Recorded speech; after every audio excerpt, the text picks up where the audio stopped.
안녕하세요. 뉴메디입니다. 7월 26일 금요일을 끝으로 의사 국가고시 실기시험 접수가 끝났습니다. 접수 결과가 나왔는데요. 364명으로 응시 대상 3,200여 명에 11%가 접수했습니다. 의사 국가고시는 두 번으로 나뉘어 있습니다. 실기와 필기가 있는데요. 이 두 개를 모두 통과해야 의사 면허를 받을 수 있습니다. 실기 접수는 7월이지만 시험은 9월부터 11월 초까지 진행합니다. 모의 환자를 대하는 실기의 특성상 하루에 소수의 인원만 시험을 볼 수 있기 때문에 기간이 긴 거죠. 11%만 접수한 올해는 시험 기간이 훨씬 짧아지긴 할 겁니다. 그런데 364명, 2020년에 공공의대를 반대했을 때는 446명이 접수했습니다. 그때와 비교해서 훨씬 더 접수를 안 한 상태입니다. 확실히 적은 숫자이지만 11% 자체는 조금 많아 보입니다. 7월 10일에 의대생들끼리 설문조사를 했을 때 95.5%가 거부 의사를 밝혔는데요. 그때의 4.5%와 이번 11%의 비율 차이는 어디서 나오는 건지 궁금합니다. 의대생들이 그동안 마음을 돌린 걸까요? 미리 결론부터 말씀드리면 변한 건 없습니다. 본과 4학년 이외의 인원인 6.5%가 추가된 겁니다. 이 6.5%는 해외 의대생, 이전 실기 탈락생으로 구성되는데요. 실기 탈락생은 뭔지 알겠는데 해외 의대생은 뭘까요? 이번 영상에서는 실기시험을 접수한 의대생들의 구성을 살펴보면서 의사면허 시스템의 허점 및 정부의 향후 대응을 이야기해 보겠습니다. 여러 자료를 종합해보면 실기 응시가 가능한 수는 3,200명이 좀 넘고 그중 본과 4학년 졸업 예정자 수는 3,000명이 조금 넘습니다. 이 두 숫자의 차이는 이전에 실기시험을 떨어진 사람과 해외에서 의대를 졸업한 사람입니다. 364명 중에서 의대 졸업반인 본과 4학년은 159명으로 알려졌습니다. 나머지 205명 중에서 이전 실기 탈락생은 143명입니다. 작년 합격자 수로부터 계산이 가능합니다. 해외 의대생은 62명입니다. 이 표는 이따가 자세히 보여드리겠습니다. 2020년에 공공의대를 반대하며 실기 거부를 했을 때 본과 4학년 중에서 301명이 시험에 응시했습니다.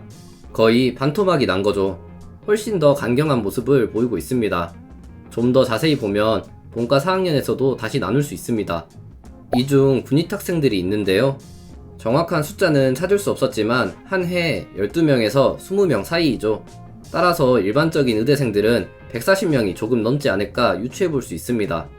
159명이든 140명이 조금 넘는 숫자든 이전 의대생들 설문조사인 4.5%와 큰 차이 없어 보입니다. 해당 설문조사는 100명 정도가 미응답을 했다고 하니 여기서 나오는 오차까지 반영하면 되게 솔직하게 답변한 거네요. 시험에 접수한 학생들은 이전부터 수업도 듣고 있던 학생들일 것이라 큰 이변은 아닙니다.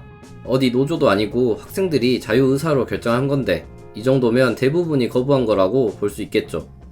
그러면 본사 중에서 군입학생은 뭘까요? 군입학생은 육군사관학교나 해사, 공사 같은 곳에서 군의관을 양성하기 위해 만든 제도입니다. 사관학교를 졸업하고 선발과정을 거쳐 의대에 들어오게 되는데요.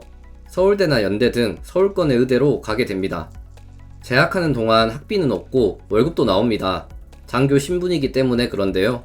대신 졸업 후나 레지던트를 마친 이후에는 군의관으로 의무 복무를 하게 됩니다.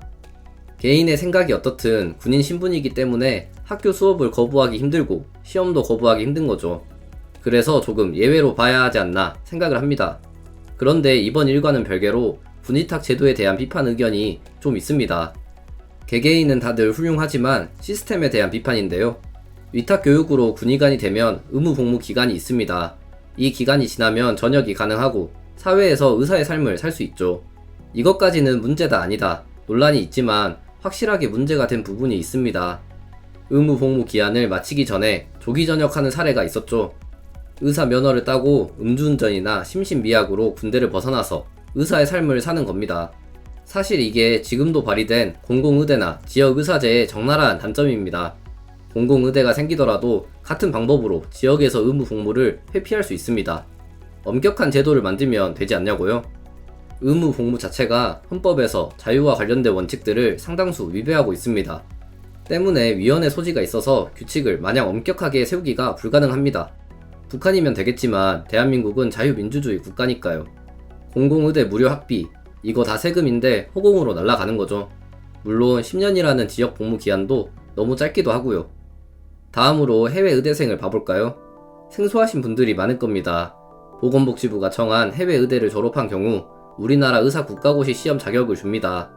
구글에 해외 의대 입학에 대해서 검색해보면 이렇게 여러 컨설팅 사이트들이 나오는데요. 한국인들이 해외 의대로 유학을 가는 게 만연합니다. 돈이 정말 많이 들지만 대신 학력에 대한 기준은 매우 낮으니까요. 해외 의대를 졸업한 사람은 우리나라 의사 국가고시를 바로 볼 수는 없습니다. 예비시험이란 것을 통과해야 하는데요. 예비시험의 난이도는 매우 쉽습니다. 국내 의대에서 공부했다면 말이죠. 하지만 합격률은 4분의 1입니다. 이게 어려워서 합격률이 낮은 게 아니에요. 예비시험에서 합격하면 의사 국가고시 실기와 필기를 볼 수 있는데요. 그 자격을 갖춘 사람들이 여기에 나온 62명인 겁니다. 헝가리와 우즈벡 의대가 많은 것을 주목해주세요. 이들 의대는 정상적으로 수업을 진행하지 않는 것으로 유명합니다. 의대 안에 유학생 특별반이 있어서 영어로만 수업한다는데요. 문제는 환자들이 헝가리어만 하니 병원 실습을 해도 알아듣는 게 없다는 거죠. 게다가 헝가리 의대를 나왔지만 헝가리에서는 진료를 하지 않겠다는 각서를 쓰기도 합니다. 이게 무슨 말인가 싶죠. 한국 의사시험을 보기 위한 자격으로 약식 헝가리 의사면허는 줄 테니 대신에 헝가리에서는 진료하지 말라는 겁니다. 한국 가서 하라는 거죠. 이런 졸업생들을 우리나라가 받고 있습니다. 국내 의사시험만 통과하자는 마음으로 온 거니 의료계 문제 같은 것은 대부분 관심이 없습니다. 정부는 의료 공백을 해결하기 위해 3월에는 해외 의사가 국내로 들어오는 방법을 완화하겠다고 했습니다. 5월에는 아예 국내 의사시험 없이도 바로 진료 볼 수 있게 만들겠다고 했죠. 대신 한시적으로만 허용한다고 했습니다. 상상해봅시다. 해외에서 이름을 떨치고 자리 잡은 의사들이 의료 공백을 메우려고 몇 달만 한국에 왔다가 돌아갈 리는 없죠. 다들 느끼셨겠지만 정부의 의도는 예비시험에 떨어진 해외 의대생들입니다. 국내 의사시험을 통과하지 못하는 헝가리 의대생들에게 면허를 주고 싶었던 겁니다. 의사들 사이에서는 당연히 비판이 거셌습니다. 지금도 헝가리 의대를 졸업한 의사들은 양력에서 그 사실을 숨기고 진료하고 있습니다. 알 사람들은 다 알지만 환자들은 모르는 경우가 많습니다. 공이모라는 의사단체는 기준 미달 해외 의대들의 인정을 취소해달라고 소송까지 했으나 바뀌는 것은 없었습니다. 보건복지부는 왜 본국에서 진료하지 말라고 각서까지 쓰는 해외 의사들을 막지 않을까요? 왜 뒷구멍을 열어두는 걸까요? 금수저라면 의사 면허도 만들어낼 수 있는 세상입니다. 2020년에 권칠승 의원이 국회 보건복지위원회에서 이를 지적한 적이 있습니다. 되게 의혹이 많다. 유학 간 학생들에게 하고 싶은 말이 있다. 아버지 뭐 하시노? 현대판 음서제는 언제야 고쳐질까요? 이 사실을 알고 보면 앞으로 시험 기회를 더 준다고 해도 볼 사람이 있을지 의문입니다. 한번 체에 걸러진 거죠. 무조건 시험 보는 200명의 상수들이 있고 플러스로 본과 4학년 5%가 신청한 게 364명입니다. 정부의 반응은 의외로 담담했습니다. 이런 상황을 이미 예상했다고 합니다. 앞으로는 이런 거 일일이 대응하지 않겠다네요. 중대본 회의는 6월 전까지 주에 3회를 하다가 2회로 줄이더니 이제는 한 번만 하겠다고 합니다. 의료농단을 포기해버린 걸까요? 그러지 않을 겁니다.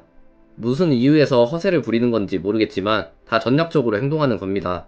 2020년에 공공의대로 국시를 거부했을 때 학생들이 다시 국시를 본 이유는 설득당해서가 아닙니다. 졸속 타협을 당하고 죄인마냥 들어갔죠.